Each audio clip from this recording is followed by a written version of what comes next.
Bonjour, c'est Virginie Dubois, diététicienne nutritionniste. Aujourd'hui, dans cette vidéo, je vous propose de parler de l'équilibre acido-basique.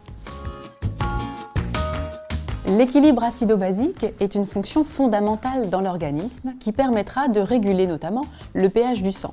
Le pH du sang est autour de 7,4. Le pH s'établit sur une échelle de 0 à 14. Un pH acide est un pH inférieur à 7 et un pH basique est un pH supérieur à 7.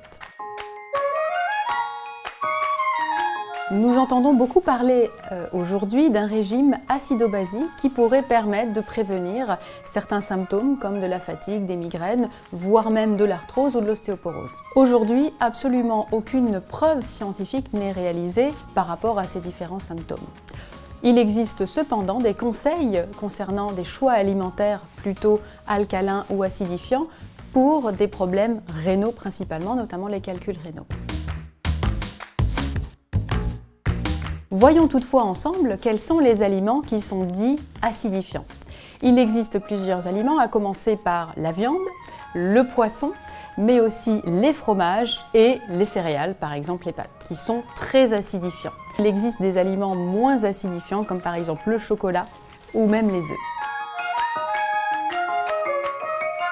Nous avons parlé des aliments acidifiants, il y a maintenant les aliments alcalinisants, qui sont des aliments qui vont donc entraîner un pH dans l'organisme supérieur à 7. C'est le cas par exemple des oranges, très alcalinisantes. C'est le cas de façon générale d'ailleurs des fruits et des légumes. Le chou par exemple étant un peu moins alcalinisant. Attention à ne pas confondre aliments à goût acide avec aliments acidifiants. Par exemple, le citron est acide en bouche, acide même dans l'estomac, mais après absorption, il sera en réalité alcalinisant.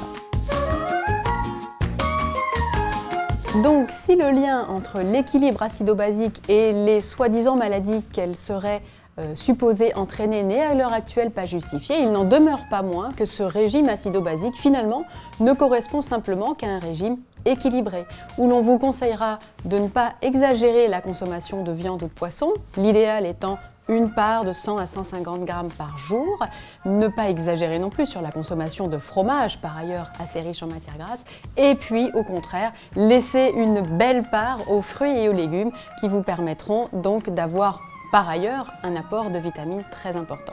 Ainsi, pour mettre en place un parfait équilibre acido-basique et donc une alimentation équilibrée, je vous propose un menu très simple, une entrée de légumes crus par exemple, tels que des tomates ou des carottes râpées, un plat avec une petite part de viande ou de poisson, accompagné de pâtes par exemple, d'haricots verts, de chou-fleur, un laitage et un fruit feront l'affaire donc pour avoir un parfait équilibre dans votre repas. Donc, appliquer ce régime acido-basique ne vous permettra pas seulement de vous prémunir d'éventuelles migraines ou problèmes d'arthrose, il vous permettra même de vous prémunir de pathologies beaucoup plus graves telles que l'obésité, le diabète ou même les maladies cardiovasculaires. J'espère que tous ces conseils vous auront été utiles et surtout n'hésitez pas à vous abonner à la chaîne Doctissimo pour avoir accès à d'autres vidéos nutrition. À bientôt!